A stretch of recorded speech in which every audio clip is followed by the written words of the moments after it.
Get ready to rock. We're here to take you there. From superheroes to aliens in outer space, we've got the latest news and reviews in our embrace.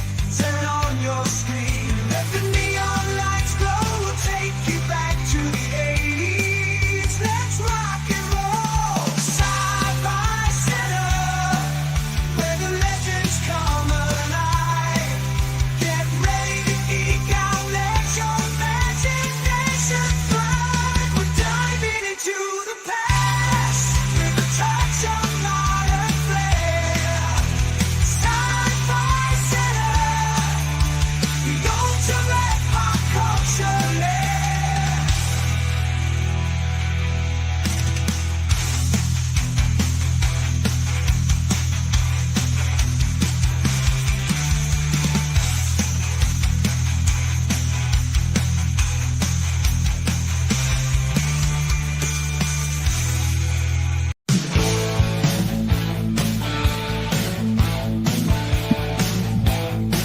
Come down, get your geek to gift at the Sci-Fi Center.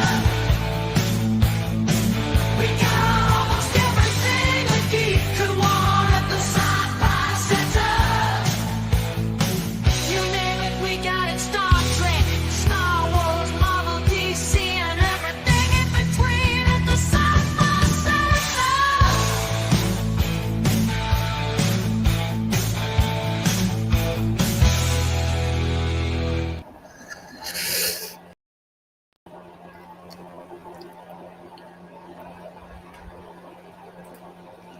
Happy. We'll just wait for one more minute, and then I'll just say thank God it's Friday. How about that? Welcome to. What's wrong? Okay, StreamYard's messing up again. Let's fix this. Hold on. Something's wrong with my streaming technology here. They've added too many new things to this. This isn't. They messed up the whole background thing to where it just automatically fills. Instead, it does it as an overlay. I don't like that. StreamYard, if you're watching, this last batch of updates you made really messed up things, so stop. All right. Happy Thursday, or happy Friday now. It's Friday. It is Friday, March 14th, 2025. Welcome to the Midnight Express. I am your host. This is your co-host, Brad. He made the effort today to go get his little sound thing to fix it, but he bailed on 2 counts, but that's fine.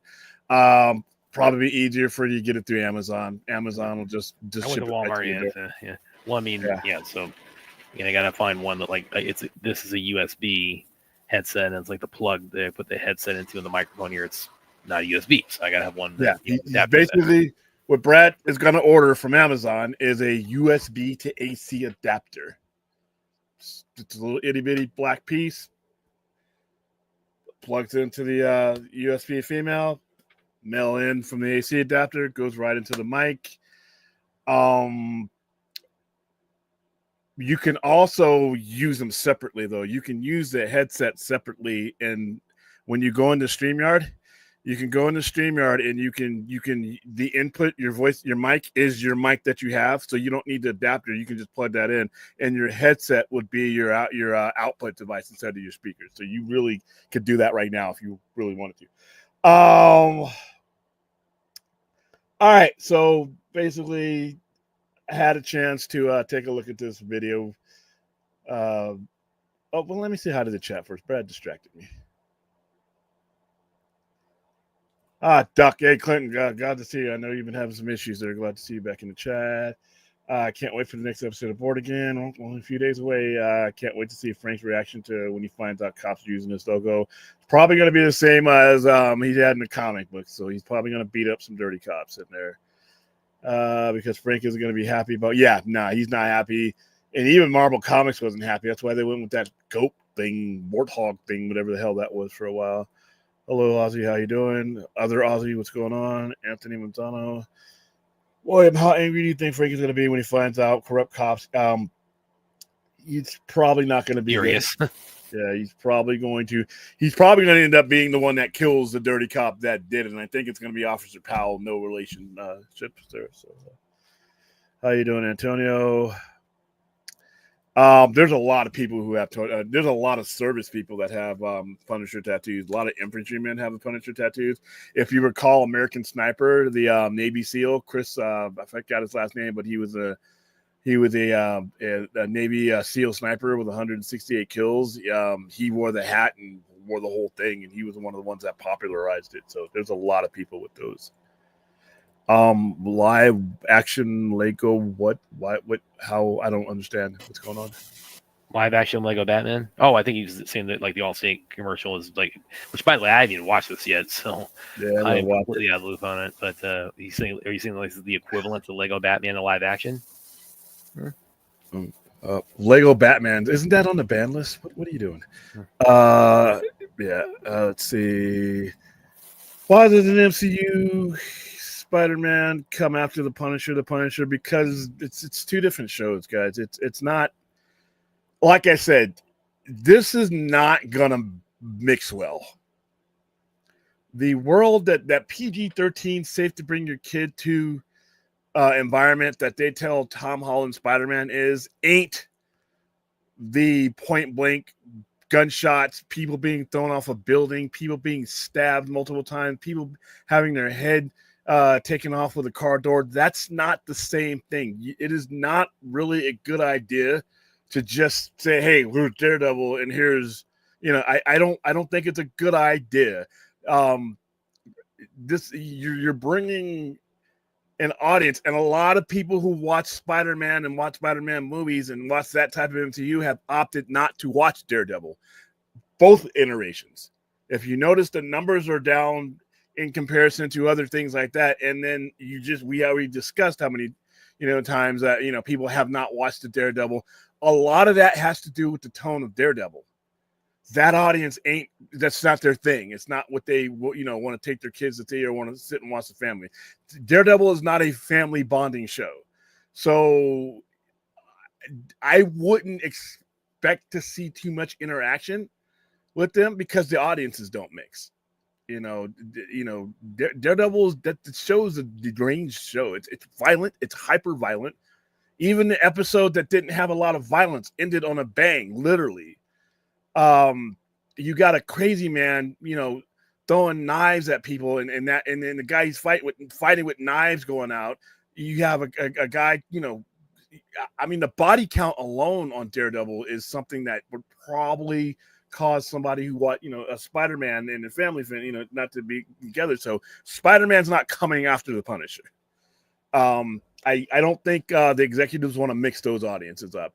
When they do it, it'll be in a limited basis. I think it's like him catching the brick in No Way Home, or there being I would see a cameo, but if you could legally put Tom Holland in a Daredevil situation, you're now bringing the audience that is Tom Holland's audience into a fucked up show, and I don't know if they want to do that. I think they want to make Daredevil available for the people who like it, and Spider-Man for the people who like it, but I don't know if they want to mix these two up. And I actually think that this show, we're only on episode 3.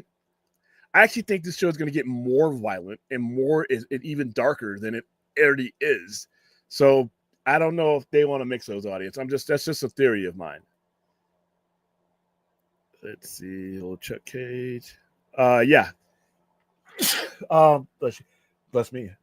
Yeah, I was watching. Yeah, I actually took some pictures of it. I don't know where you guys. I mean, I guess it's obviously going to be different, wherever you guys, wherever you're at. But before I came into the office, the house, I took some pictures. I'm usually not a lunar eclipse type of celestial phenomena. I mean, unless as long as a meteorite doesn't take out the planet, I'm really good. I'm pretty good about But let's see. So yeah, I did take some pictures just because it was a really good view.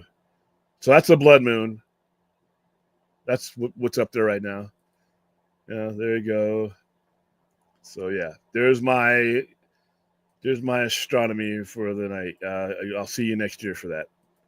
Because like I said, I generally, people are doing the lean. When remember people wearing the glasses and stuff, I'm like, I'm not going to stand up there and stare at the sub. We're not doing that. All right. Why are there so many intros? Well, one is my main intro, and then the other one is the commercial that I'm always going to show. In fact, that I'm going to start showing that commercial more because it's the Sci-Fi Center presents. All right, let's see. I wouldn't, and we're gonna watch this video because you know what? Whenever something DC inspired comes out, it's always a great conversation, right? I mean, people, just don't act like fools and make stupid comments on Twitter or whatever. When we, as soon as I hit, I'm like, sure, everybody's gonna be adults and appreciate it as for what it is, which is a State Farm commercial. We're not gonna jump to conclusion and try to ram this version down any other creators. Vision for a Joker, are we? Oh no, that would never happen with DC fans. Let's see. I don't care about Invincible. Sorry. Yeah, but Invincible's brand, Invincible and the Boys, that is their brand. That is their brand. There is no such thing of Invincible without high grade violence. There is no such thing without the Boys without that level of violence. When you're talking about Marvel, they got to be very careful because that's Marvel's not a brutal band. Oh, hey, we're live. That's nice to know. Marvel's brand is not a brutal brand. So yeah, they got to be careful. Those other things, there's, like I said, there's no such thing as a Boys in the comic or in the show that is not hyper violent. And the same thing, one of the turnoffs when Invincible, it's over the top and stupid violence. So, but no, those are the brands of those two particular things.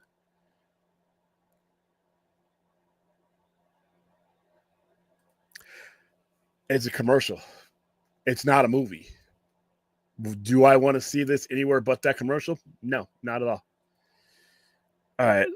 How you guys doing? No, why? Gun's a movie director. He's not. It's not a commercial. Not a movie, and a movie is not a commercial. I think he's doing okay on its own. Do I really want to see this? Where's your comment, Joga? I don't see. Okay, listen to. All right, it's like asking why the Avengers didn't help out in Hell's Kitchen after the bombings. That's true. Good point. Good point. I really hope that, like I said, when it goes to Daredevil Born Again, that they, as along with the money that's been added to the budget, along with the cinematography that's added to the budget, along with the better. A different level of acting that's been added to the show. I hope that they looked at the Netflix show and said, this is what worked for this show, and this is what doesn't work, and we don't see the fucking Scooby-Doo gang of Defenders in Daredevil ever again. One by one, couple conversations here.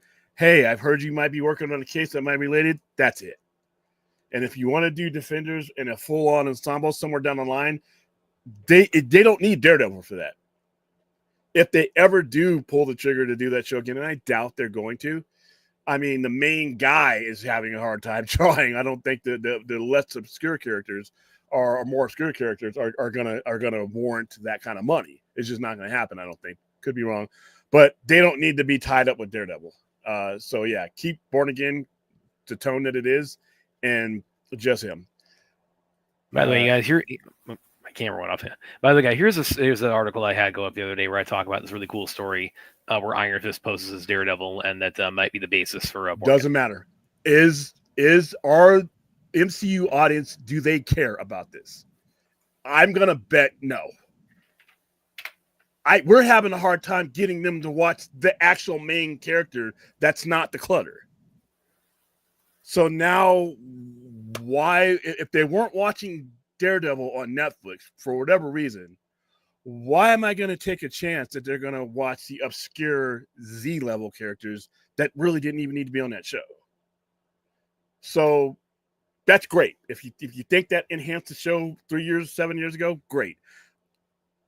I think their main focus should be on bringing Daredevil up to that level.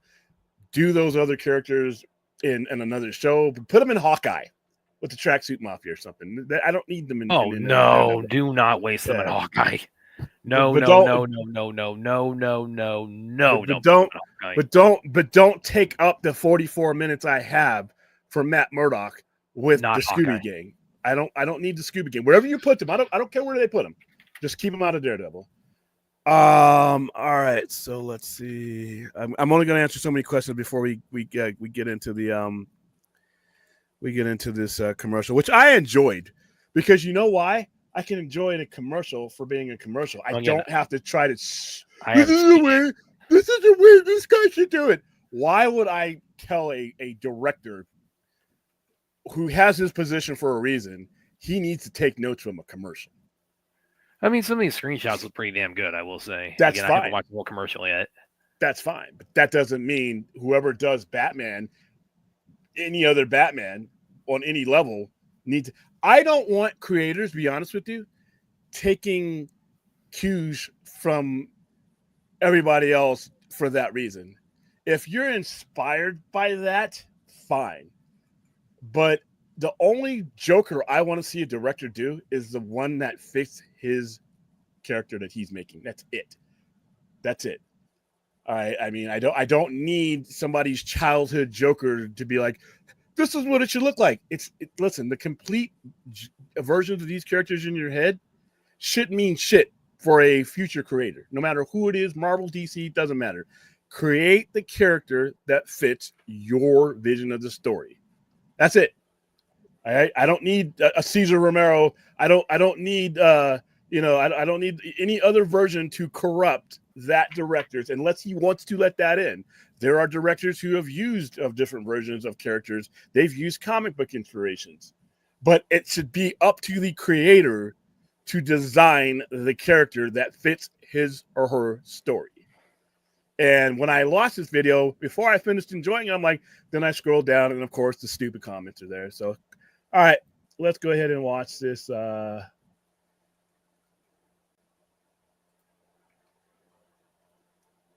All right, let's see. And this is the extended version, by the way. So if An you were extended watching version of the another commercial. oh, it's a 30-second commercial, and this is a full 2-minute commercial. So, Okay, all right, ready? Here we go. that's good. No, the Joker. Spent a lot of money on this commercial. Seems our only hope is Batman. Batman? Yeah, close enough. Bait man. Oh yeah, I heard about this the Bateman thing. No Batcave, if you know what I mean. Having insurance isn't the same as having State Farm. It's like getting Bateman when you need the protection of Batman. Easy, Batemobile, not too fast, baby. Riddle me this. What is dusk? You don't have to answer in the form of a question. What is You dawn? don't need to answer like that.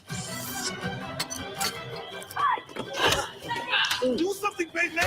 Yeah, okay. Stop. Whoa, cat lady. Time out. Wow. Nice fanny bag. Thank you. They really spent some money on this It's commercial. love. All right. What isn't love? You know, just toss him. Not all protection is the same. Any last words? Just one. It's a long one. Dermatologist. That's why you need the real deal. Look out! That's Batman! Go home, Bateman. Do a podcast or something.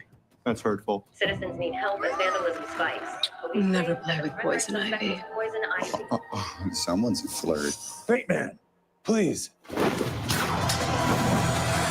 Yeah, this is feeling much more Batman to me.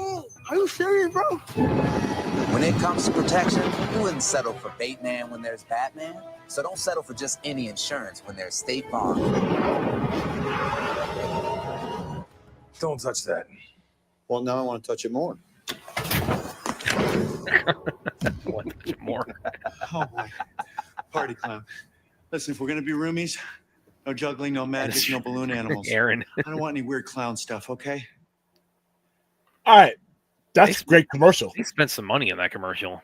Well, it's State Farm. They have. No, it. I would really love to know like what the budget on because that looked pretty damn good.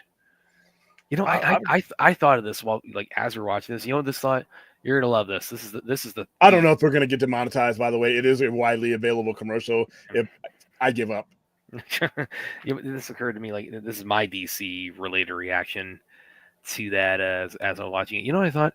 The like in terms of like the production value of that commercial, this made me wish that Batman got a Superman and Lois-esque show before the CW wrapped up, like with that kind of like budget behind it. But here's the thing, though, and this is what annoyed the shit out of me today. That's a great commercial, but if Brad, I hire you to make a Batman movie. If you brought me that, I'm going to fire you. If I went and spent the money for a creative genius or director, if you're a Hollywood director, you're not in the majority of the population. You're in the 1 or 2 percentile, right? So by virtue of that, you're directing a Batman movie, you got some talent, you got some prestige, and if I hired you to give me Brad Kern's version of Batman, and you came back with that, I'd fire you. Not because that's bad, but because I hired the directors, screenwriters, and everybody else to give me their vision. I want them to create and, manufacture an environment based on the story that they've written. If you've written something that is going to give me, a particular type of Batman, a particular type of Catwoman, I want to see that. That is why I hired you. I don't want any comic book director or producer to try to shoehorn someone else's childhood version or someone else's favorite version of a character into the movie. Commercials are great. That's a fun commercial. That's a really cool commercial. I don't like the bat on the chest. I wish that was a little bit more prominent, but that's fine. It's a fun commercial. You're muted. I don't. He's in shadows a lot too, so it's kind of hard to see the bat for me. Yeah, but it's actually there. That Joker looks cool. And by the way, Droga, I absolutely should be. Even though I'm not, I should be. No, but it's obviously we're hypothetically speaking. But whenever I hear somebody say that's what so and so should look like, in the space that's in your head, yeah. But why would I hire anybody to just give me what you've already seen? I don't want to see the complete Joker that I grew up with. I don't need to see that. I want you to do and give Nolan credit here. Not my favorite director. He has some movies I like. He gave me a Joker that no one had ever seen before. He and Heath Ledger gave us the Joker that fit their story. And whatever the character is that fits your story, whatever design that character is, that's the right answer. Some other person's Joker should not be superimposed on your story. You can enjoy these distinct ones as they are. Just enjoy that Joker in that commercial and that Catwoman and all that. Great. But the last thing I want to hear is, well, that's what should be in the next movie. And James Gunn should be taking notes. Seriously? If I was Zaslav, I didn't hire James Gunn to sit and look at commercials and say, oh, there's my idea. Well, No. I mean, all due respect, but I mean, it was Zaslav in recent days. We were kind of asking, what the hell did you hire him for? Yeah, but I'm gonna figure that James Gunn probably knows how to make a superhero movie or two. I'm gonna. It's a gut feeling I have, given that he's done some. Yeah. These versions of these characters can be enjoyed without trying to shove down those versions down the next version of the character or shitting on any future versions of the character because they don't look like the one in your head. I want you as the storyteller to tell a story. Give me a Joker that has the look, the feel, and the sound of the story you are telling. That's it. I mean, and not everything needs to be compared to this. And we go back to the cartoon. Well, it should be like the Mark Hamill version of Joker. It's a cartoon. And even if that would, okay, great. So then the next guy, that's the parameter he has. That's it. It has to look like the version that's stuck in your childhood memories. That sucks. I wouldn't take a job as a director or a studio head of a comic book, IP, if that were the case. It was a great commercial. I enjoyed it. It's fun. I love Jason Bateman. I thought it looks cool, but if I'm doing a Batman movie and that's not the environment that my story calls for, why would that mean anything to me beyond being a really cool commercial? Which it is. It's a really cool commercial. But that's it. Well, it's good marketing too when they say it's like using like the Batman analogy of, you know, like other, State Farm gives you like great insurance. Other insurance is like, it's like, yeah, you wouldn't want a second rate Bateman. It's like Bateman instead of Batman. Which is very clever, by the way. Bateman, that's very clever. That's very clever. It's a clever commercial. But like I said, if it doesn't, you know, if I'm writing a Batman story and my Joker doesn't look like this, that's okay. That's okay. Then, like I said, I saw some of the stuff in there and I'm like, I just wanted to respond, but I'm like, no, I don't get into, you know, just no. All right. This is the problem that has plagued DC since 2013. It's, you know, to Marvel to some extent, but more so DC, is that we can't unscrew the steel traps that are our childhood minds enough to let something else in. It has to look like it did on the Super Friends, or it's not Batman. You know, it has to look like the cartoon, or it's not Batman. You know, it's not Jack Nicholson, it's not the Joker. The fuck out of here with that. I mean, no, whatever Brad's Joker looks like, whatever story Brad is writing, that's what that Joker should look like. I didn't have a problem with the Suicide Squad Joker because it fit the story that was being told in that movie, in that story. It doesn't need to fit your Underoos version of Batman and the Joker. That's not the story we're telling here. So that's the problem I had with it. The commercial itself is great, but it brings up that same tired old, well, it has to, no, it doesn't. No, it doesn't. I mean, these are comic book characters. If by virtue of being comic book fans, shouldn't we be more open-minded to the vision of the person that's writing it? Do I want to put a leash around the next person that's directing a Batman movie to like, oh no, you can't go over there to that because that's not the way it looked back in, you know, this. No. These jobs are going to become unattractive if you do shit like that. So, love the commercial, beautiful commercial, but no one should be taking notes. No person that's creating a Joker in the future should be taking notes. Nobody should be. No, you know, if you want to, you can, but it's not a standard. And then I saw someone like, best one since best live action Joker since Jack Nicholson. I'm like, excuse me, Joaquin Phoenix won an Academy Award playing the Joker. I think there's been enough Jokers out there to where you can pick one. Heath Ledger won an Academy Award playing the Joker. So yeah, I like I said, it's a commercial. I loved it. But nobody should be taking notes from anything. If I'm hiring you as a director and you're taking notes from this, might be looking for your replacement.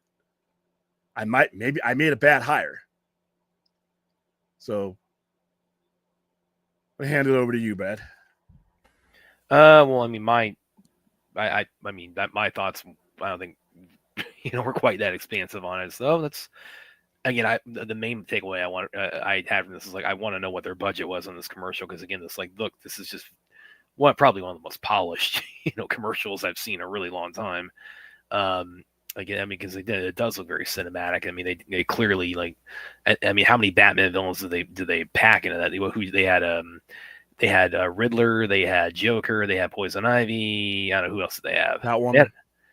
So they had a lot in there, and again, the costume, the Bateman costume, which is a joke costume, but it was still a joke costume they clearly put care into. And same thing with the Batman costume, even though the Bat emblem was a little bit obscured. I would like to see more of it, but yeah, that was my main thought from watching it. Is like, I wish that I could have seen something like this, get the Superman and Lois treatment, as far as like a Batman live action TV show. As far as like the kind of production values they brought to this, is like, the prioritizing. I would love to see. I still, like I said, I've already told you what I think they should do with a Batman TV show. I think it should be a procedural It should be like a first 48 type of situation where Batman is on the scene, Batman's doing the interrogations, Batman is at the, at the corners, the body's there, and and you do it Gotham style. I think there's people love those type of things. That's what I would do. Listen, I could be surrounded by a bunch of people that are wrong and still be right. I mean, that's not a right thing. Like I said, it's just it's a creative thing, and we got a super chat. Yeah, again, it's like I don't know why that popped into my head, but again, it sounds like I'm the only person who thought that today reacting to this, but it's like that was my main thought. I was like, I want to see like the Superman and Lois version of like this kind of money thrown at Batman on TV. Well, and like I said, you had the wrong company handling it, because you got to Superman in your dying days. In your dying years, you bring out the world's first superhero, pretty much, and you're dying, and you brought him out a little bit earlier, but he was jobber Superman. But Batman, I mean, they've had this thing where you can never do Batman on TV. And I'm like, why? You did the Flash on TV while he was all over these movies. I never understood why. But then again, you're asking me I don't understand how the CW brain trust works. So thank you for $5 super chat. Does the future of David Zaslav worry you about Warner Bros., especially when thinking of firing Pam and DeLuca? And do you regret well, we were just talking about this pretty extensively, like the last two streams, and it's like we definitely couched a lot of our commentary in like a lot of like if this is true or if there's more to this story kind of thing. But short answer is yeah, totally. Yeah, I mean, they'll always be a Warner Brothers, but it's just the fact that how much am I gonna care? Not that it worries me. How much am I gonna care if this goes south? That's all. And then we're not, if it doesn't go south, great. But if this sort of goes south, how much am I gonna care? My day is full.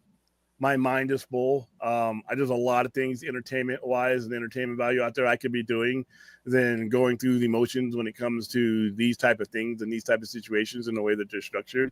If you don't believe in this is true. If you don't believe in your product enough not to say stupid shit like this and to not, put out that sentiment, then what am I? Belief comes from the top. If the people running it are sketchy and saying stuff like the whole thing is riding on it, and like I said, the nameless faces sources. So there you go.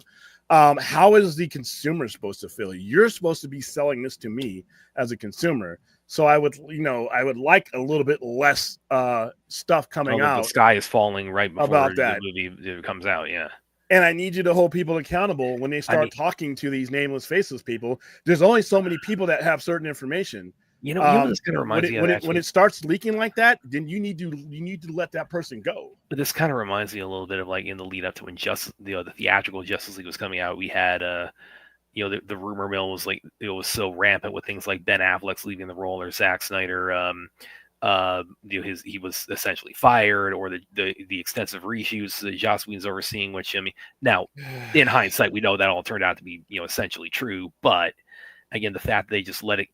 That just came to be so. It just overshadowed the lead up to the movie so much that I think it's pretty inarguable. It had a pretty it started with BVS. It started with BVS anyway, so it didn't matter what happened with Justice League.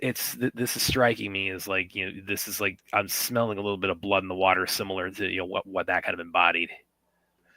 No, because this group is not as incompetent, and they had ill intentions. So when you have ill intentions, you don't care what gets out. When you're trying to build something, your intentions are different. I don't see any similarities between that, other than we still have dumb fans that buy into it really quickly. So I would say this speaks more to people's dissatisfaction with the current DC than being served anything. No, I wouldn't, because it's the same stupid shit all the time. No matter what version of what comes out, it's always going to be, if it's not this one, if I'm a creator, why would I do that? Why would I do that? Why would I take a job where I can't create something that looks and feels like what I'm writing? I mean, I don't think. I mean, it could, but then again, people are never going to be satisfied. They're not going to be satisfied with. At some point, you just got to stop giving a fuck about that, because certain people are never going to be satisfied. They're never going to be satisfied. They're never going to be satisfied with whatever Joker or Batman comes out. So, if that's the case, then you're either presenting a product or you're not. And if you're presenting a product for the public, this can only hold you back so far. You can't hide under the covers wondering, what a certain segment of fans are going to be. The general public is probably what's going to be the better barometer. But yeah, but even, whatever the indicator for it, it's still nonsense though. It's still the collar that's been around DC this entire era of them doing movies. And it's more, the executives have been dumb enough to react to it and at the onset. But when it comes to fans, I've always challenged fans to do better. All right, come into the new thing looking for the new thing. If you want to watch that old thing that made you warm and fuzzy, it's on streaming, it's on VHS, it's on Blu-ray, it's on all what you can pick up your phone and you can look at that if that makes you happy. But come into the new thing looking for something new, or otherwise, why are we even doing anything? I could just sit and watch reruns of what someone else did. So no. Yeah, I mean, who knows? Who knows? In fact, I don't even know if we're still on right now. One, Aaron also, where's this other one she put up? Oh, here's a good one. When this can be, I think you kind of can look at it this way. No. It's a commercial. Fan film is a fan film made by fans who have no affiliation to the IP. They have no license. They have no nothing. They're just making a film that can be put anywhere. A commercial, that's a licensed DC. They paid for a license, or there was an agreement. That's an official DC. And how long was it? That's another question I kind of have. Is like how far in advance was this? I mean, they had to story or hit the agreement on this and storyboard this, kind of plan this at least 6 months before it drops. So I'd be interested. This is the kind of the rare commercial where I would love to see a production timeline of it. I'd love to see the kind of the Thriller, making a Thriller documentary after Thriller. It's I want to see that with this commercial. Now there's more to it. His mannerisms are something that they came up with to fit their vision. His voice, his laughter, his temperament, everything, the look and the feel was their own. They designed a look and a feel to tell the story that Christopher Nolan was telling. Why would I want to, and I'm happy that he did not use some other version or some other, live action version of the Joker in order to tell his story, because that's someone else's story. So no Joker should look like the Joker. No, that's not what I said. I think you're smart enough to know. I think you're joking, but I'll go ahead and play along. No, every person who takes on the role should make their Joker should fit the story that they're telling. Whatever that Joker looks like, you can take the basic features. Obviously, we're going to have the green hair. We're going to have the, the smile, everything else like that. But to that extent, that's it. I don't want to see some other version. If I'm going to see your movie that you created, I want to see your Joker. I want to see you take those basic elements and go where they need to go to tell your story. If you're inspired by something else, that's great, but I don't want that copy to be that. And I don't think there should be any notes or any blueprint for you. Once I hire you as a director to direct the movie or to write the movie, that's what I want you to do. I don't want you to dig inside my brain for 7-year-old William and see what kind of, Joker made me feel good then. I want you to do that. I want you to show me the Joker that you are putting in your story. And that's what makes this new. I didn't have a problem with the Joker look. Neither did I. And again, it's the same gentleman who did Planet of the Apes, which was going over. Now, beautiful commercial. Beautiful commercial. But like I said, that's what it is. It's not a blueprint. It's not a note for anybody else who wants to do Batman. Let's see. You're talking in riddles, dude. What if that one? What if? I think he's saying, what if the commercial embodies a filmmaker's vision for Batman? It's a commercial.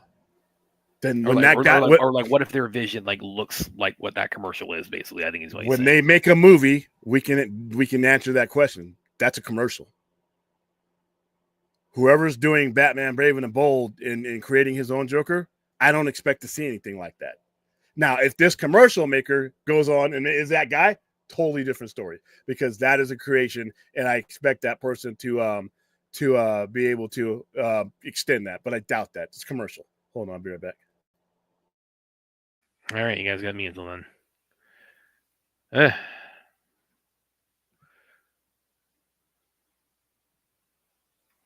don't know. He looked pretty cool to me. You know, the burned face Joker. That was pretty good design. The Batman. But that's Matt Reeves' Batman. That's the Batman, or that's the Joker. That's the Joker that if we see him again, that is the one that he has chosen to design for his story. That's it. That's all I need. If you want to go watch another Joker that looks differently, there's plenty of them to watch. But I don't think that we need to have anything corrupt a filmmaker's vision of their, and I don't think they should be judged by what some other Joker looked like necessarily. Now, if he don't have green hair and white face, yeah, okay, that's an issue. But if they get the basics down and they take it to down their road, that's what I want to see. That's what I pay to see. Let's see, Blue Sky Batman, please.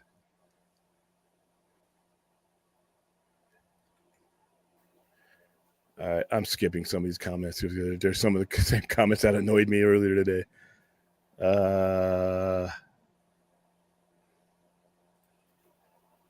What do you? Can you translate what Droger's trying to say here? Because I'm not understanding. Who cares when that doesn't change? I think he's saying like the. Well, I don't know if you're referring specifically to Matt Reeves, but you're saying it's like if the filmmaker who made like a Batman movie or made this, that, or whatever won an Academy Award, that doesn't make anyone's liking or not liking the work invalid, which is, yeah, totally true. So what's your point, dude? I want to answer your question, but you're not giving me anything to work with, Droger.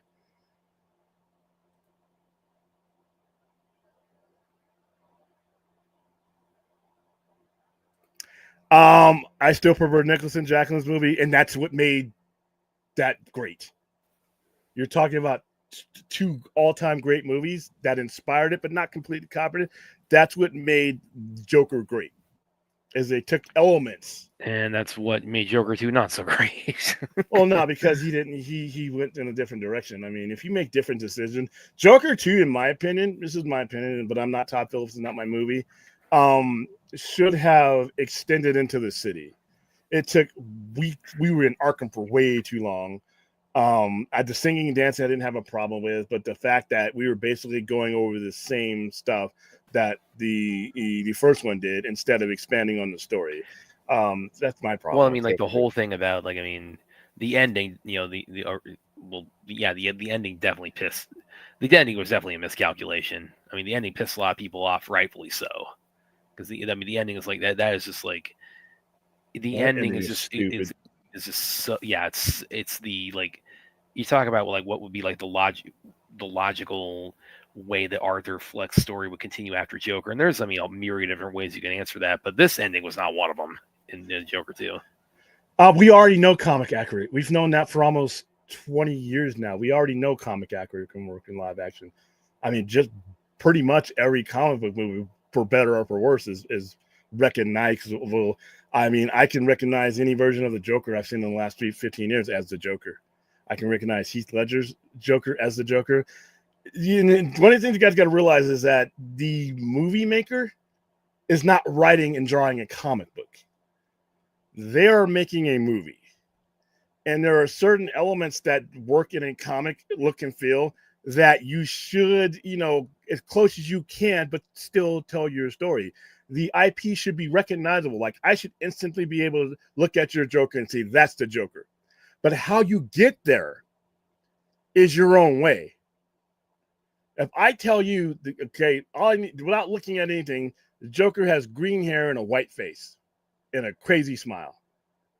And I give you his basic hallmark tendencies that have been built up over the next 85 years. There's about 85 different ways you can come up with a Joker that fits your story. So comic accurate is up to a point. And this is coming from the comic book guy. Up to a point, you're still making a movie. You're still telling a story using a different apparatus than what I am when I'm picking up and reading a comic. So, Kai Central. I had no problem with the only problem I had with Robert Pattinson's Batman suit was the jawline. I had no issues with his costume. It was recognizable as Batman. For the Cell State Farm Universe Netflix. I'm not even bringing up any of these folks. They're all going to be silly. Again, it's a very, very polished Batman State Farm. All right, you're commercial. trying to create a narrative that has nothing to do with what we're talking about, Droga. What the hell does that have to do with the price of tea in China? I mean, what do you? I'm not just I'm trying to understand what does this have to do, guys. Please keep it relevant to what we're talking about, please. So there should be no point of asking to restore something instead of looking for what. No, you're talking about something that has nothing to do with the other. That Joker that we're talking about the Joker that you saw in Zack Snyder's Justice League. If that's not the storyteller that's telling this next story, then I want the Joker that fits that Joker. If somebody besides, if you get a different movie that has a Joker in it that has nothing to do with Zack Snyder's Justice League or the Nightmare Scene or anything like that, then I want to see the Joker that fits your story. Why would I want to see you rehash any other version of the Joker? So I'm not sorry, Droga, if I'm sounding. I just don't understand your questions tonight. So I don't know. Nah, they don't make me mad. I just don't regard them as anything. I mean, listen, there are some excellent fan films out there. There are some excellent fan series out there that people have dedicated their lives and their savings and their money. But I don't watch them. I don't watch Star Trek fan stuff. I watch Star Trek. I don't watch Star Wars fan stuff. I watch Star Wars. I don't, I only want to watch it if it's canon. That's just a personal preference to me. There are people with millions and millions of followers on their sites and bless them, they didn't have fun, but for my preferences, if I'm watching something, I want that to be carried on. When I go see, the actual high production value, the hundreds of millions of dollars, that's what I want to see. I'm not a big fan of fan films. I'm not a hater of fan films, but it's just not my preference.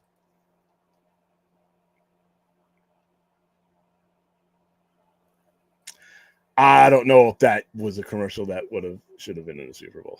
That's a lot of money. That's a lot of money. What are you promoting? If State Farm has the money though, so yeah. Why are you crying?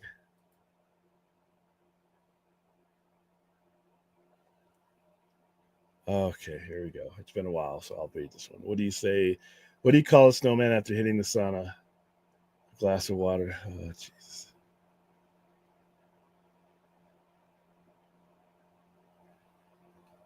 Let's see. I mean, it's hard. The line is hard because I watched the NBA Finals and March Madness, and they've had better, high-end commercials than some of the stuff I've seen on the Super Bowl.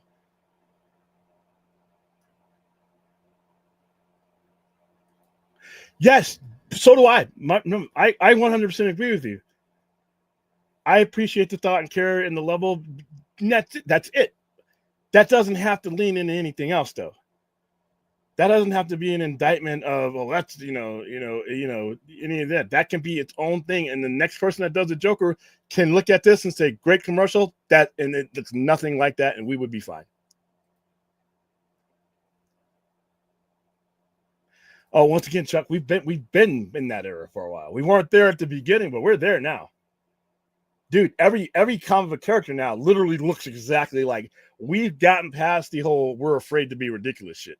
Like in 2000 X-Men, we were afraid to be ridiculous. And look at the costumes we got then. Now look at it. Dude, everybody's going to look exactly like they're going to look now. Deadpool, everybody's going to look exactly just generally how they're supposed to look. And that's because we've been conditioned now with all of these comic book movies that have been out from both companies or any companies at this point, and the cartoon and all that stuff. We've been conditioned. We weren't there 25 years ago, but we're there now. So comic book accuracy as far as what they look like. Look at Fantastic Four, dude. Literally, look at the thing. Looks like Jack Kirby's his version of Ben Grimm just jumps out of the page and onto the screen. Fourth and Drogo really want you to watch Invincible. Yeah, Fourth the enemy. It's like, yeah, I mean, guys, I'll get to it when I have a chance to. But you have. I'm mute. Can you hear me? I can hear you. Okay. Yeah. I mean, I hear apparently this last episode, I'm seeing apparently some of the fight scenes took a lot of inspiration from Man of Steel. That's what I'm hearing from like a lot of the reaction to it. Yeah, but not on a Daredevil level basis, because I don't think the environments mix. Like I said, they're keeping their promise with this show being more violent than the other one. And like in Spider-Man, see, when it comes to Daredevil, especially Daredevil as a character wasn't the most accessible to certain age groups in general. That's why its sales suffered until Frank Miller took it over. And what he did is he transformed the IP into something that people who had left comics, that had outgrown comics, that's what he did. He brought back the 17, 18-year-olds that were outgrowing the kiddie stories. He brought back those people that had gone on to action movies and 30 Harry movies and all these other things that had left comics. He brought them back with the way he did it. But as a result, he turned that IP into something that is not necessarily the same demographic as Spider-Man is. Whenever Spider-Man got too dark, they would always flip the switch. But the way Spider-Man has been presented in the MCU, it's as family-friendly as you can get. Now, I don't know if you've been watching the last 3 episodes of Daredevil, Born Again. If that's family-friendly, we need to talk about the family. Because, and from what I'm told, the screws get tightened from this point on. And Kingpin is more brutal and unhinged from this point on. So I guess maybe the Hawkeye Kingpin with the hula hoop shirt or with the Hawaiian shirt. Hula hula from Plastic Man. That's what that shirt reminded me of. Maybe that version, but I don't know if the intense nature of the environment that he's in Daredevil, I don't know if that's a good idea, to be honest with you. I don't know if that's something that they want to do, but hey, could be 100% wrong. Let's see.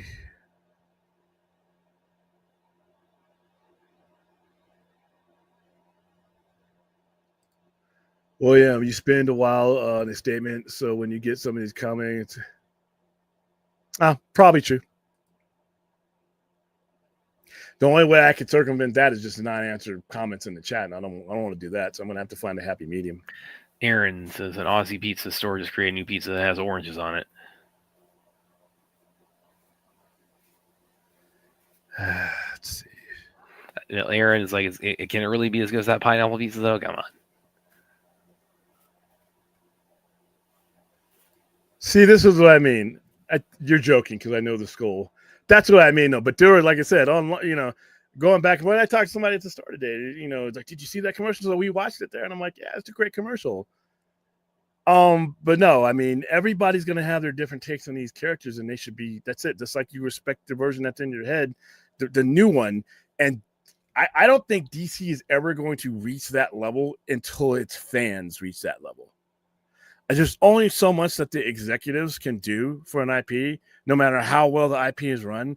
I don't think DC can reach that kind of level, that it level, until its fans do. And when I say that, I mean, like I said, being open to a totally different version of this character that still maintains the nuts and bolts of that character, and not looking at it and being like, well, they should have did. No, that he did what he intended to do. That person told the story that they intended to tell. And there's nothing wrong with that. And I think we're so far away from being able to do that. At least DC fans are. That's going to be the one thing. You can get into perfect management, the perfect director, the perfect oversight, and everything else. And until fans get to that level to where they're willing to do that, I think we're always going to be chasing our tail when it comes to DC, and it's unfortunate. Let's see.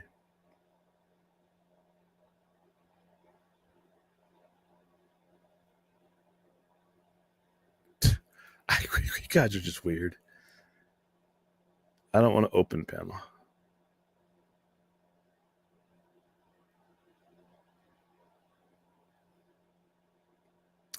You know what? I wouldn't be surprised to see. In fact, I should already see Geico commercials according to compare. With David Cornsweet in them. But anyway, now you know what? If somebody makes a really kick-ass Superman in a commercial, that's great. That should have no bearing on the one that someone else was creating, unless that commercial person is going on to make a movie.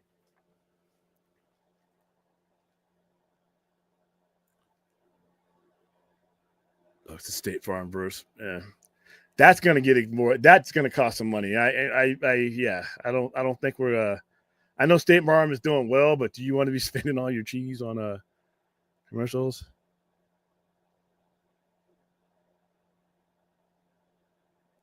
See, MCU Spider-Man would never fit in the Punisher show. Oh no. Because of how the show's violence could end up in Born Again, it could. I mean, yeah. Matt Murdock as a lawyer, that's fine. That's Matt Murdock as a lawyer representing Peter Parker, vice versa.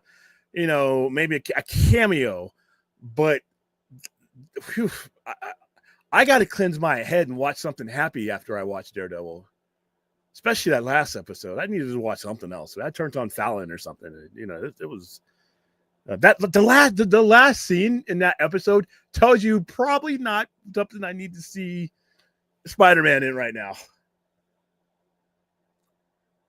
Speaking of March Madness, right around the corner. Oh, dude, I'm so scrambled. I'm not even going to do a bracket this year because I've watched the least amount of college basketball this year. In fact, we're already in baseball season starts for the Dodgers next Tuesday in Japan. Who would I choose for Batman live action? Okay, I'm going to tell you, but it doesn't matter. But I'm going to tell you because, like I said, I'm going off of what's in my head, which would not be in that person's script. It all depends on which Batman. If we're going to older Batman, I like John Hamm. When it comes to younger Batman, I really don't care, to be honest with you, because I think younger Batman, being a slender, not bulked up, trying to keep your weight in your late 40s and 50s type of Batman, I think it could be just about anybody as long as they could pass as a good Bruce Wayne. And I know a lot of people think Pattinson doesn't do that, but we haven't got a chance. I think in the subsequent movies, you will probably see more of Bruce Wayne. I liked his portrayal, but I there's a handful of people that could play the younger version, but the older version, I would go with John Hamm.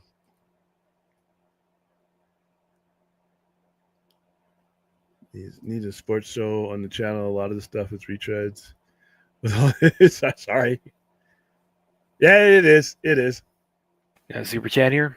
Thank you, Bobby Vegas. You can't sleep? Yeah. What, were you up watching the moon, Vegas, Bobby? That's what I was doing. Thank you for the support, man.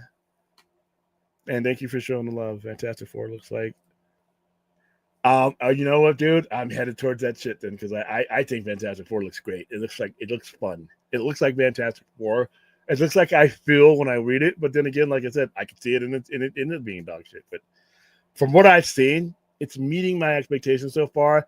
I want shit, we got 5 months left. I want to see another trailer. I wonder if they're gonna show Galactus in the trailer.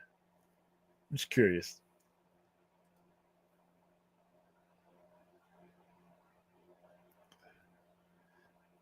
All right, the fight 3 Man of Steel. They could do Invincible. If Amazon would probably be the best ones to do it, because to be honest with you, if you either read that comic book or you watched this cartoon, you want it to be on somewhere where I think it's a big risk on a movie screen because it's going to be R-rated. It's going to be R-rated. And there's just certain things that happen, and just like the Boys. But like I said, I lost touch with that IP back when it was on the shelf. Just didn't affect me. Let's see. Yeah, Frank Miller. Frank Miller, like I said, he dude. If there's a Mount Rushmore, I would need more heads on it because he's got to be on there. He's got to be on there for 2 different characters. He's got to be on there for what he did with Batman, and between Dark Knight and Year One, and what he did for Daredevil.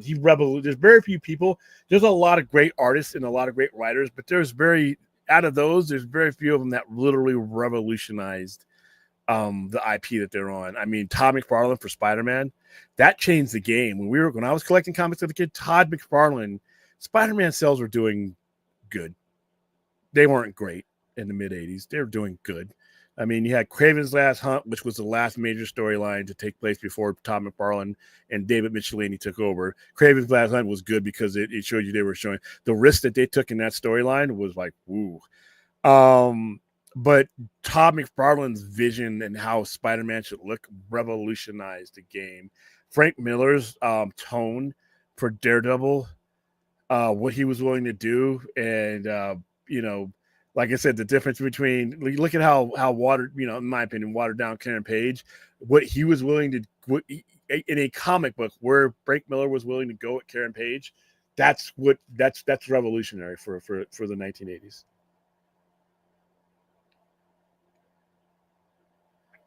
So let's see.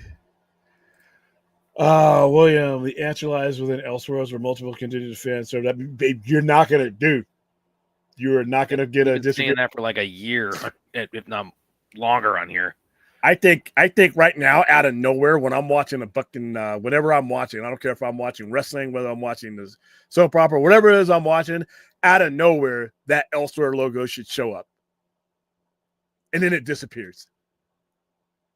Then it keeps showing up every now and then. When I'm watching Aquaman, by the way, TBS TNT, you must really love Aquaman and the Flash.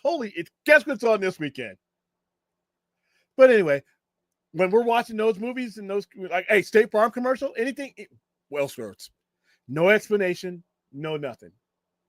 Just show that emblem on. Just don't even put the word on it. Just show that Elseworlds emblem, and then it goes away. Like that did with Cloverfield. Okay, lead me to something a little bit better than Cloverfield ended up being, but you know what I mean. Let's go Violord again anyway, because you know what? Then we start, what's that? What's that symbol? Now the geeks like me start saying, okay, this is what this is. Now we start getting a conversation going, even before we could be years away from Elseworlds. Put it out there. Build that brand. That's what I would be doing. But yeah, Elseworlds, listen, I think that in an 85-year-old company that when my grandfather on his way to Berlin in the 40s was picking up comic books, my dad was picking up comic books as a serviceman, and then myself, me and him, and that's 3 generations of pals that had a different Superman, Batman, or whatever, right? And then the subsequent generations. So that's why I hated Crisis. Crisis was stupid. You took away, that was special. Me and my dad could read Superman, but we had a different Superman because mine was contemporary and his was bad. That's the coolness that was DC. We weren't confused. I remember the interview where we think having too many Earths is confusing, so we've come up with this spectacular. What? Yeah, so you'll never, when it comes to Elseworlds, You will never. I am the Elseworld hope. I will be the biggest champion of Elseworlds that you will ever find, because I think that's the strength of DC, and I think that's the strength of fans when they let it be. When you let different versions of these characters just happen, everybody gets the payoff. You know, look at Absolute Batman.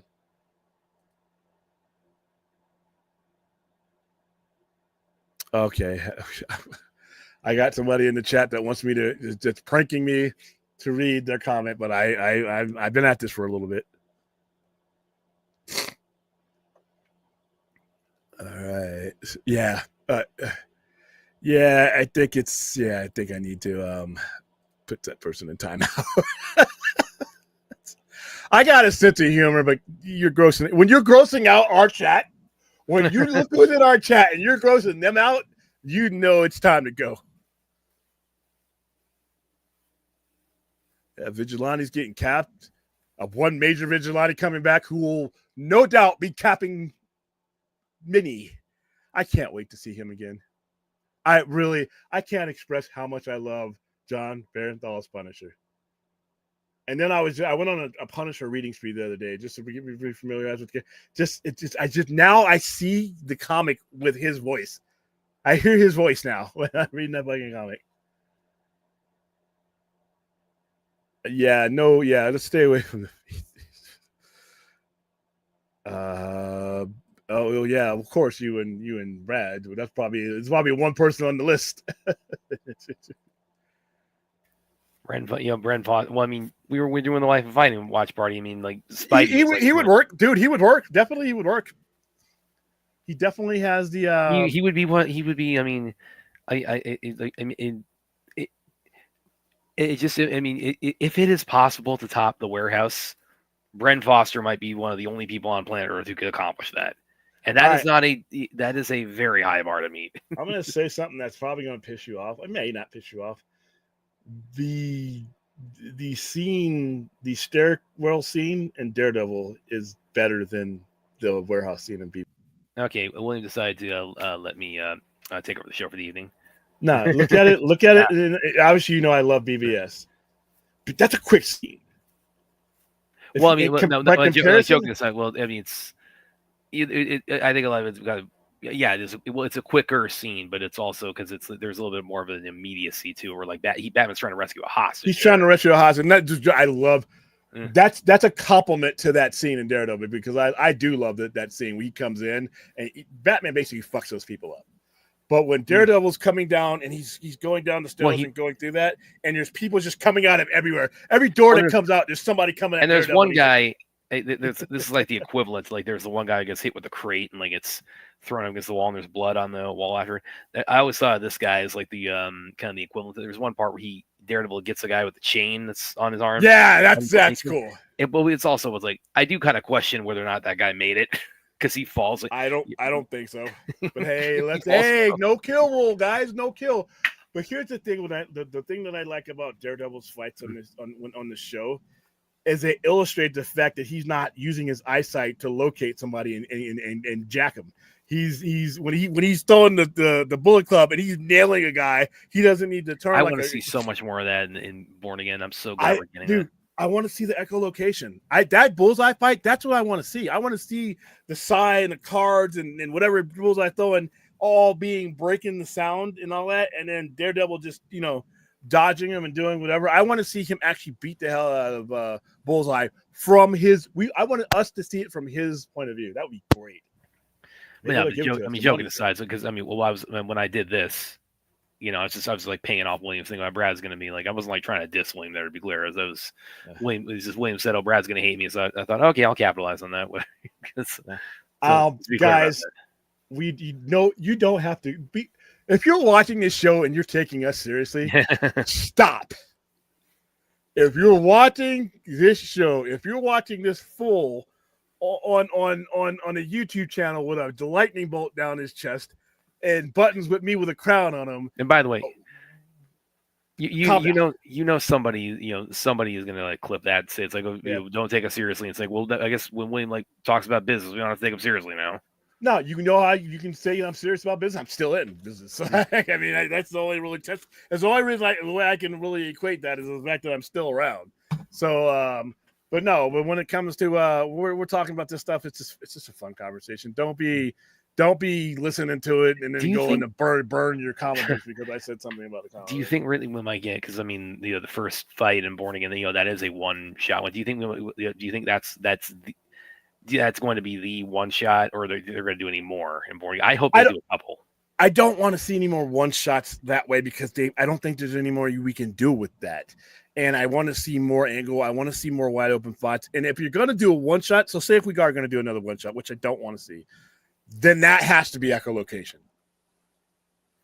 That has to be completely. I want to see it from his view. If we're going to, the one shot has to be his two eyes. You see what I mean?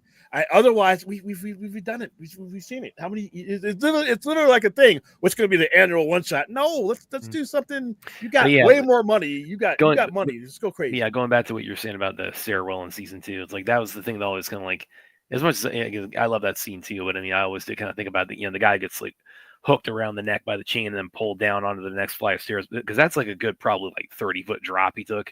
Like, no, his neck is broken before he's it's like I always looked at like, I don't think that guy made it, guys. No, you're supposed to, man. Okay, Chappie, thank you for the $5 super chat. Show some love for Joker 2. It's this generation's Rob Zombie Halloween 2. Dude, okay, it's not that bad. Something bold and different. I will agree it was bold and different. Listen, he took a risk. I didn't like the risk. When I say I don't like Joker 2, I don't like the risk he took. I thought that what we had was special with the first one, but not special enough not to ever do it again. What I loved about Joker was the escalation of the deterioration of him. How everything, you're put in his shoes that what if you lost your health care? What if you got screwed out of your job? What if your mom treated you like that? What if all these things lined up? And at what point does that start to shape you? Because everybody sitting in that audience had some of that shit happen to you. You've lost somebody, or you've had somebody treat you like that, or something didn't go well at a job. And whatever the best stories of the Jokers is when he illustrates what could happen to you. That's the Killing Joke. What could happen to somebody, a perfectly good person, when when everything goes against them in one particular compressed amount of time. The way he puts it, you're only one bad day away from turning into me. Exactly. And what I wanted to see is the escalation. I thought it was a mistake to stay in Arkham.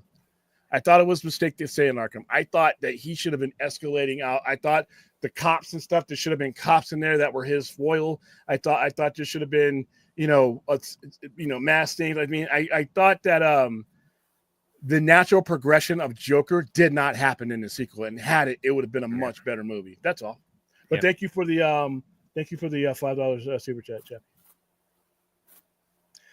Don't be going after Cat in the Hate. Don't be going after Chappie for his hot takes, man. God, the Cat in the Hat is so bad. You know what? Fourth, I don't, dude. That's enough for me. That's enough for fanboy William. Once Galactus turns and you see him in his entirety, more so than we saw at Comic-Con, this geek is going to be in euphoria. Once it's not a smoke thing with eyes or whatever, glowing eyes through the cloud dust, once it's Galactus, the first 10 seconds, I'm going to be like, people are going to be looking at me like, well, like I said, I'm probably going to be wearing this, so be doing that. And if we're not at Comic-Con watching it, oh, wow, it's going to be so cool to be at Comic-Con and see this. That if I'm man, or even if I'm not in Hall H, probably won't be. But going to somewhere, trust me, San Diego Comic-Con is not just a convention center. It's all the stuff around it. So if you're going to a movie in Comic-Con territory, all your geeks are there with you, man. That was so much fun last year. Red Hulk is on screen for what, 10 minutes? 10 minutes of Galactus after what I've been through as a Fantastic Four fan? Yeah, I'll take it.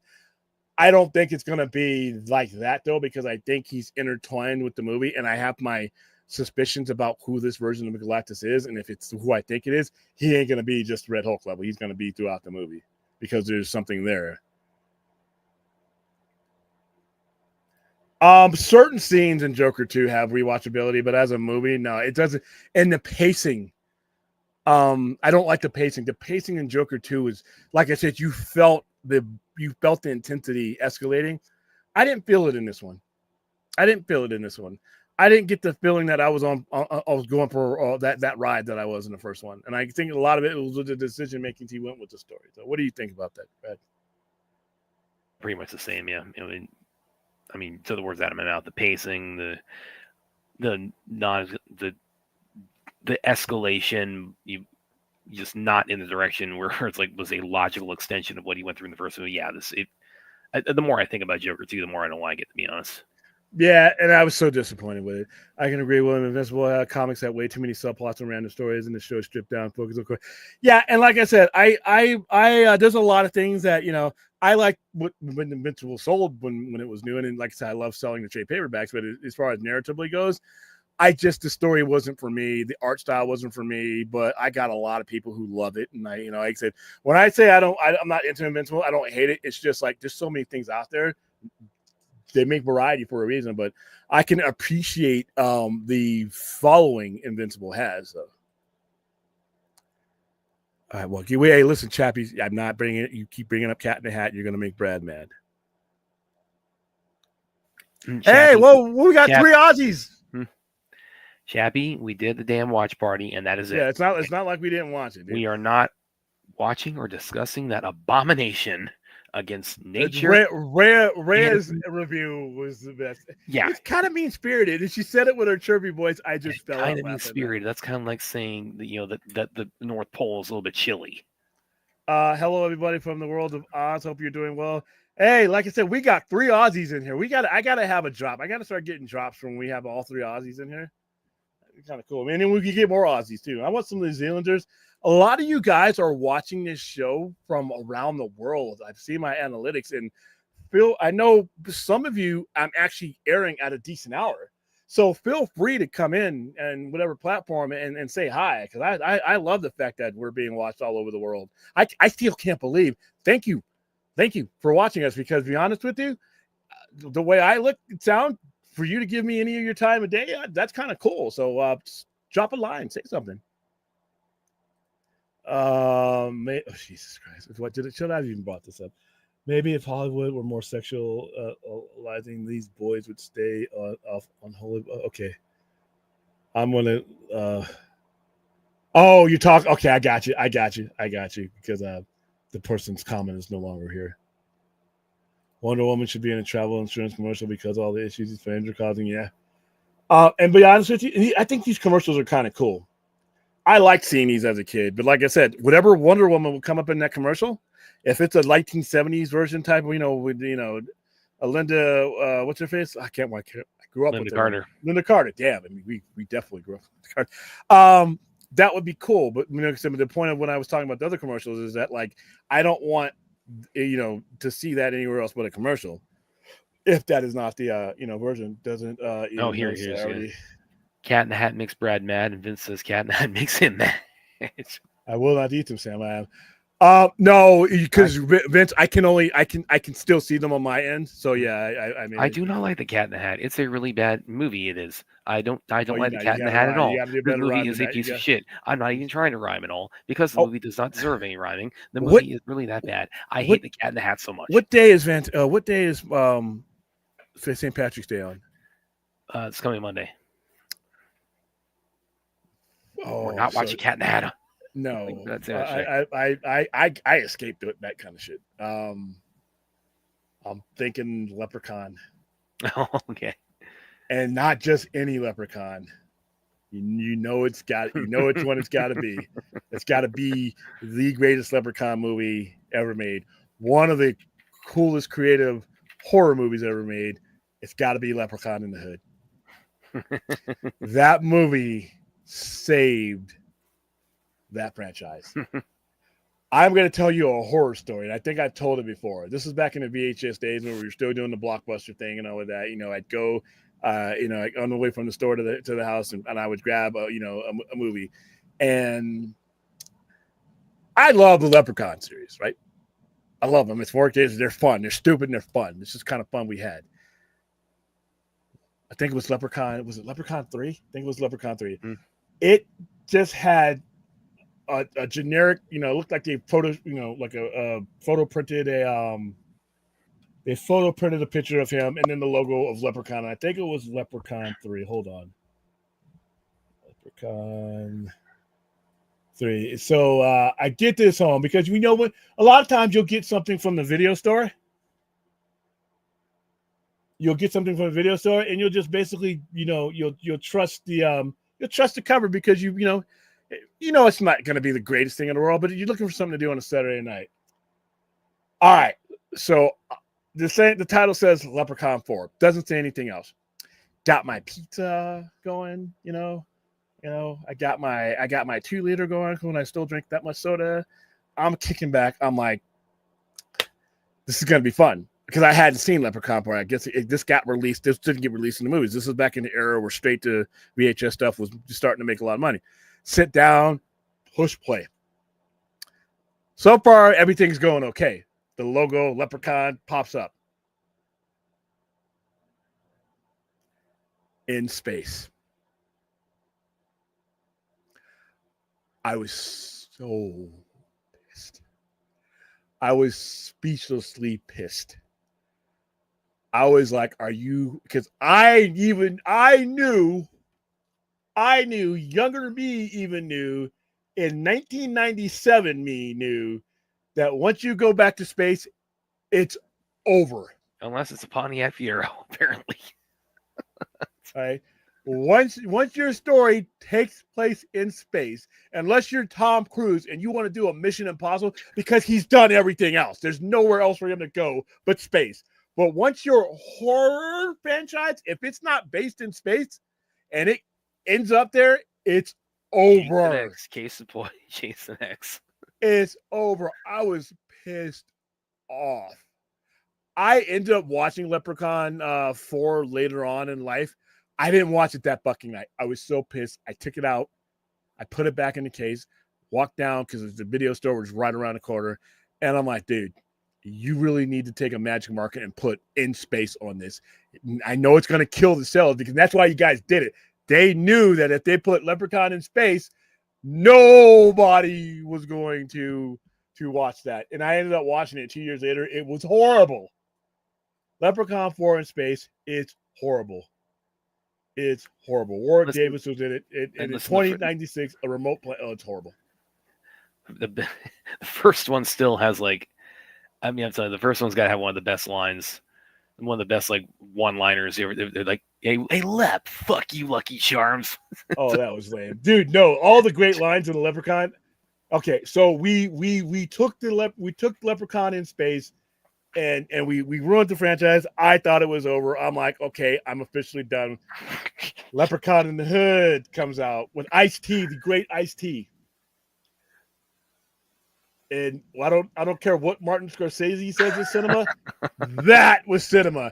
That was greatness, dude. See now we have that contrast. No, when your franchise is in trouble, don't send it to space. Send it to the Hood. Send it to the Hood, and they went back, dude. Not only that movie was so good. Leprechaun in the Hood was so good, and that came out in 2000, right? Budget was $1.4 million. It got released in I think it was straight to video. Not only was it so good, we made a sequel of that. We went back to the Hood. Leprechaun 6, Leprechaun Back to the Hood. And it was good. It wasn't as great as Lep in the Hood. I mean, and by the way, the end credit scene of Leprechaun in the Hood, where Warwick Davis is rapping and he's slapping the women on the butt and he's hypnotizing them. That's what we're watching Monday. St. Patrick's Day. We are watching Leprechaun in the Hood. Ice-T, and you know what? That is a testament to what Ice-T is, by the way. Ice-T says, yeah, I'll do it. That's it. You can tell him, Ice-T, we're going to do a movie. We need you to be a giraffe. Yeah, okay. He didn't care, dude. He wasn't one of these guys that, well, that's going to damage my brain. Ice didn't give a fuck. He's a kangaroo and tank girl, and he made it work. He did an album with the song called Cop Killer, and he's been a cop for 25 years on NBC. This guy, that's why Ice-T, I've always had the utmost respect for him. But when him and Warwick Davis, because Warwick Davis, obviously, if you guys aren't familiar with the character, my God, what's going on? But his character speaks and rhymes. So obviously, Ice-T is a rapper. So they basically have a rap battle. Warwick Davis is having a rap battle with Ice-T. That wasn't on my bingo card, no matter how long I was going to stay on Earth. I love that movie. That is a guilty pleasure. Yes, I'm pretty sure it's horrible in some people's eyes. But just the fact that it's Ice-T and the Leprechaun having a rap battle, and there's over gold. Because Ice-T, of course, tries to steal his gold. And that sets everything off. Movies that Monday we're watching Leprechaun in the Hood. That song. Oh, Chappie goes. Brad Cat in the House. Okay, whatever you say, Chappie. Thank you for the super chat, man. Thank you for the super chat. All I could say. Chappie, listen, dude. I don't like the movie. Okay, it's like, what do you want me to tell you? Brad's eyes are about to bulge out of his head. All right, Glimmering Harpy, how you doing? Let me go about that. It's like, although it makes it a great acid trip, it's like, well, it's an acid trip. Okay, that want me to kill brain cells to enjoy a movie? I don't think it's an acid trip that made me want to stop. That got me off of drugs, definitely. And I've never been on drugs, and now it's like, like Cat in the Hat is like, this is the movie that's like, as somebody who's never done drugs, this solidified I will never partake in any illicit druggies. Thank you for the super chat. Yeah, you know what? This is a funny story about this, because I get people walking up. This is when you know you don't need to make another Shazam movie, when nobody knows who your character is. That's when you don't look at Shazam movie. Hey, that's a cool Flash shirt, man. Yeah, fine, thank you, sir. Thank you. That's what I say. All right, there you go. What does that say? Oh, jeez. They already located Echo, Matt, and Fist. They're in the show. Oh, there's no way Chuck isn't trolling on this. Oh, he's talking about that. That show could have been so much better, but I just didn't. That fight scene between him and her was cool. There's no way. Okay, this is why we don't. I need to make Cat in the Hat a band topic. No. I'm sorry. Listen. I'm not the biggest comedy guy, and that movie wasn't supposed to be funny, but it's. Listen, I'm gonna put the end credits alone in here. That song at the end of it. Maybe one of the first. Left in the Hood, come to do no good. It's Warwick Davis here. Hold on, and he's got his glass. You guys have to watch this. You have to watch it now. Oh my goodness! There you go. Cat in the Hat. No, sorry. I mean, I'm staring at the sentence like Cat in the. I mean, I can't get my head around it, like how anybody could like type the words "Cat in the Hat" is better than just insert almost any movie here. Yeah, we opened up the show with that. I love the commercial. Yeah. The fan reaction makes me nauseous to it. So yeah, I made the point with Ray. It's like I want to see like just how much money they put into that commercial and like the production value of it. It's like I want to see like this like Batman like get like the Superman and Lois treatment. Basically, I want to see like a Superman and Lois style Batman show done like that commercial. Basically. Let's see. Cheap beer. Okay. I'm just trying to skip past. Yeah, whatever. Who cares? Oh, I'm posting him. Yeah, we push views on Brad's article, man. Yeah. I'll plead the fifth on that. Yes, they are. Yes, they are. Fourth. Yes. Back to the Hood is a good movie. Good as far as those movies go. It doesn't quite reach the level of Leprechaun in the Hood, because that was you know what I think it is? They just gave up. They just said, fuck it. We went to space. It's over. There's nothing we can do to hurt this franchise. And they said, you know what? You can write. You're a rapper. You want to do this? Here, do whatever you want. We've gone to space. It's over. It's over. We got Warwick Davis for 2 more of these movies. What do you want to do? Rap? You want to have Ice-T in it? Ice-T said yes. He picked up the. I don't care. Do it. You know. So because I got Leprechaun or in space, the horridness that is that movie was why I got because Leprechaun in the Hood is a fuck it movie. Leprechaun in the movie is when you don't care about your job or whether you're going to keep that job or the money or anything. That's the movie you make. So Leprechaun in space freed them of the burdens of making a good movie. And think about it's like maybe I was gonna suggest maybe that's like what Fast and Furious should try now, but it already kind of started in the hoods. It's like I don't know if they, go back to the hood. They're the only example I can think of like going to space and surviving, in terms of like a franchise. I have a set of buttons that are being made. I think that's April 18th, if I'm not correct, for Superman Day.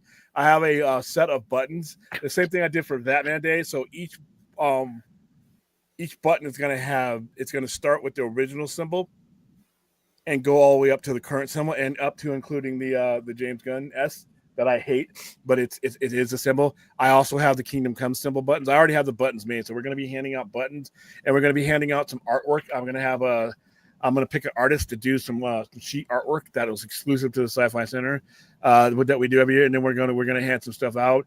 Might do a movie, but that's also on WrestleMania weekend too. So I'm gonna have to pack it and all that. But yeah, I am definitely gonna do something for Superman Day. Oh! Listen here, listen. I can't take this from you, Chappie. I can't. The movies that you have shoveled down our throat. The movies that you have paid, the suffering that you have put us through, for you, anybody else in this chat, maybe, but for you, your pure enjoyment of watching us vomit on the movies that you have made us watch. I mean, you're gonna call Leprechaun pure trash? Oh, you had us sit through and watch Party of Jaws 3, dude. Maybe the space one. I will go with you there, but not Leprechaun, dude. Leprechaun in the Hood is like that's a film school movie. It's like, kids, you want to know? Hey, is your career over? Did you fuck up your career? You pop the champagne on it. Did you jam up your career? Did you make a movie that you shouldn't make, and now you think it's over? Here's how you can come back. Here's how you do that. I just thought of this too. It's like you're talking about. It's a fucking movie. It's like it's basically like the equivalent of like you ever see those videos on YouTube where like somebody quits their job in like a really over the top way.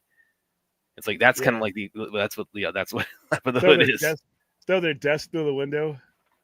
Something like that. Oh, Aaron. Yes, Aaron. I saw you tagged me in this. Yes, I actually had seen that. So I was actually going to DM you about that. It's like, it's called Prisoner of War now. So yep, looking forward to it massively. Hey, you know what, man? Everybody, all film is subjective. That's fine. If that's what you believe. Oh, he's got one for me here too. Yeah, it's like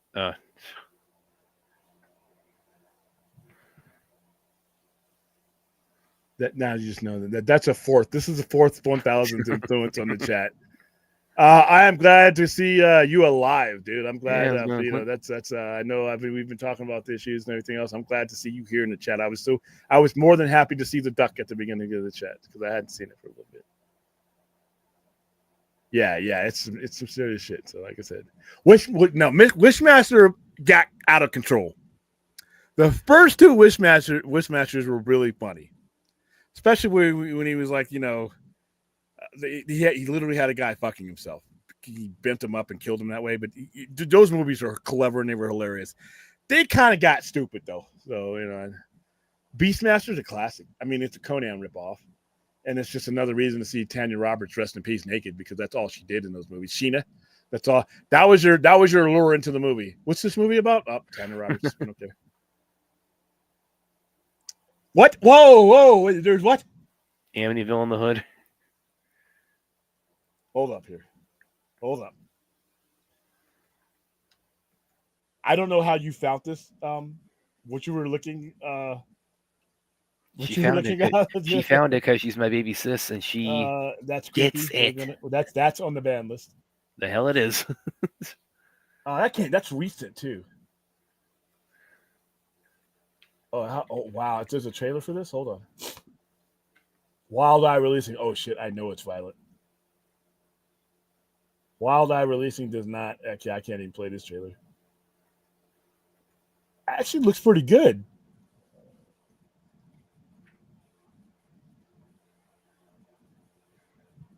Hold on. Will we get taken down for a trailer? I don't know. Let's look at it. Who cares? Fuck it. This stream probably needs to be taken down anyway, so fuck it.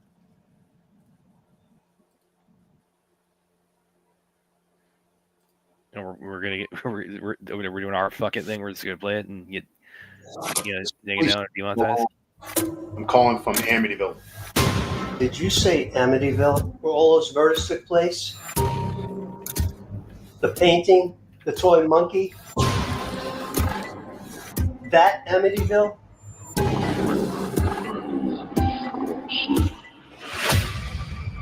Of course, there's weed. Hell no. Ain't this where that crazy ass white dude killed his whole family?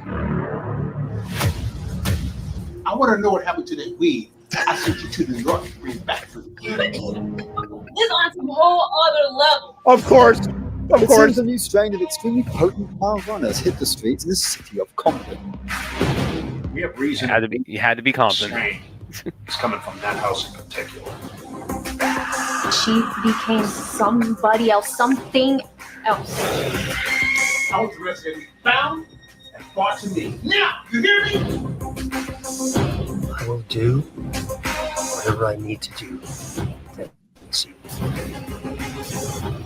Of course there had to be weed. What was I thinking?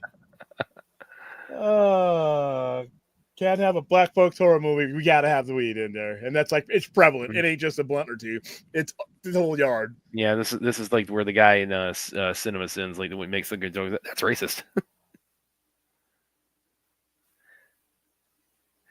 Oh, it's like, I don't know. Is that a good note to wrap up on for the evening?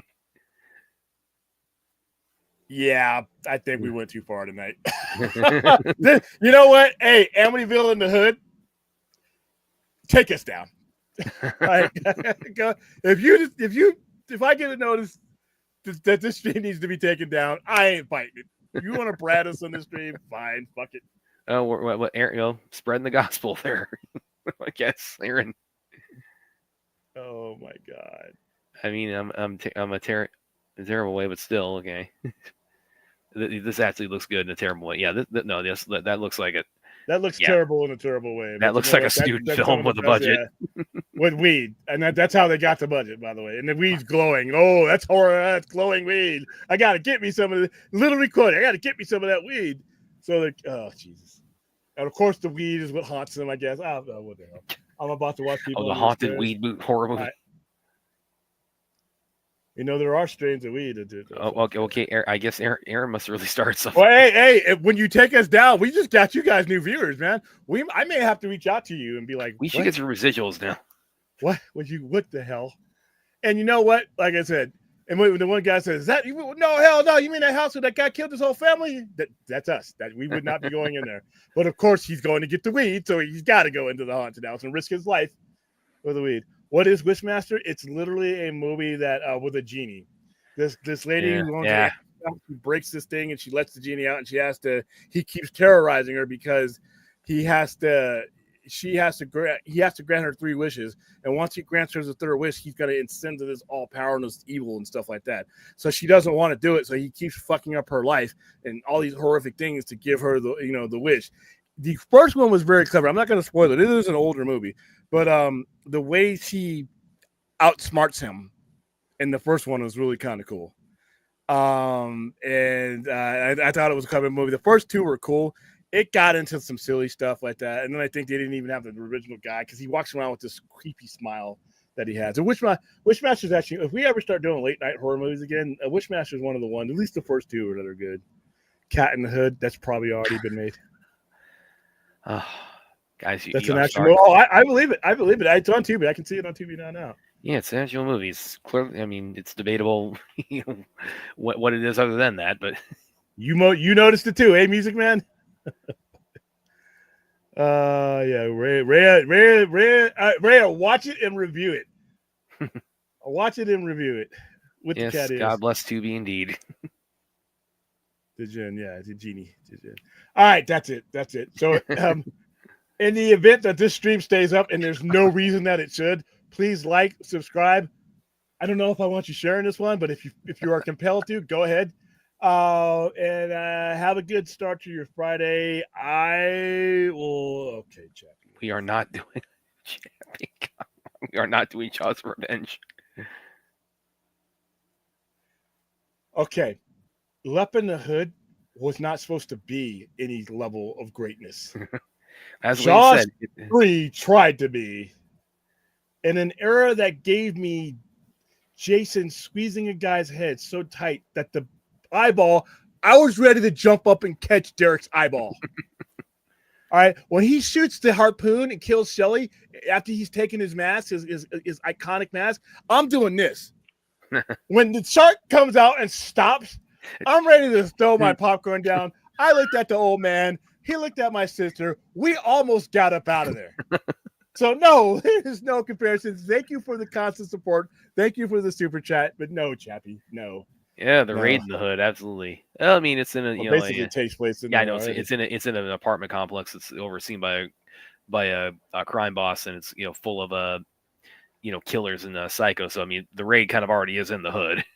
Yeah, it's not in the best of neighborhoods to begin with. All right, I don't know if I'm going to be on the air tomorrow night. I am going to be on the Vodka stream. I know that for a fact. So you can come find me on the Vodka stream for a few hours talking with the Film Junkie. One of my YouTube parents. The other one is Chris Wrong Swinson. Those two gave birth to the YouTube version of William. So always a fun time to get on there. And Does that make me like Dave and Chris's like grandson then? And you're already creepy, so why not go all the way? So, all right, guys, thank you for the super chats. Thank you for the interaction. Lastly, rule number 1 was the Sci-Fi Center presents. It's a joke. Don't take this seriously. Don't take any of this stuff seriously. I know I get hyper and active about it because it's fun. It's fun, and that's the same kind of crazy shit that I do in my store. It's fun. I'm gonna go to sleep just fine. None of this stuff is these movies are gonna come out. They're gonna be what they're gonna be. Don't unfriend anybody over. You do not unfriend anyone over comic book movies. Don't do the whole Turkey and Infinite Crisis thing that I was embarrassed to be a comic book fan. We're going to have to do a documentary on that nonsense. But hey, so I may pop up at maybe around midnight or something and do like a quickie show. But for the most part, I don't know what I want to do as far as watch party. I do want to do a watch party this Saturday because I miss those. And we'll have to choose a movie that is science fiction, horror, fantasy, or somewhere in that realm. There were actually a couple I was thinking of. If it's like, they kind of slipped my mind. I need to think on that a little bit more, and I'll suggest to you. There were a couple but there were a couple of, and no, they're not kung fu. It's like, but it's not more the Raid, but there were a couple kind of, again, it's like I need to kind of like jog my memory on that. But there were a couple I was thinking about suggesting to you. I mean, I listen. I'm in the minority. I like the Moon Knight show. So yeah, I wouldn't mind it. No, Chuck. Not for free. Not for free. If Chappie wants to do that again, I need the credit card number. I need the whole bank account. All right, guys. I will see you somewhere on YouTube tomorrow. Do we have anything going on this weekend? No, I need to get I sold out of Absolute Superman number 5. I'm pissed. I didn't even get a chance to read it. So I got to go somewhere else and grab a copy of it because Saturday night. Not today, actually. Yeah, it's sold out. This Friday we are going to do a full review of all Absolute DC, all 5 issues. Not all 5 issues, but all the story arcs that have come out. 15, really. All 15 issues, basically where we're at with the story. Where we're going, where it looks like we're going, and not just with those 3 characters. Where we're going with the Absolute, because there's been some announcements that are going to be made over the next couple of days. We already have Absolute Flash coming. We have Absolute Green Lantern, and we have Martian Manhunter. So they are expanding this beyond that. So we're going to talk about that too. We'll have a music topic, and I'm going to see if I can get with Vince and see if we can hook up the chat in a way that we can play some of these songs and on the show. We'll work on that. But until then, I will see you in some Crenshaw. If you know, you know. If I guess you have to be a LA Southern California kid.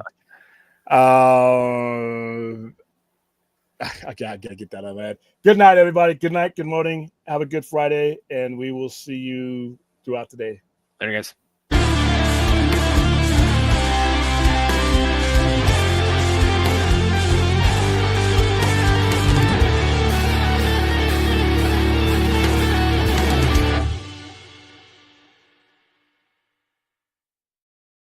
Yes, Vince. Nail on the head.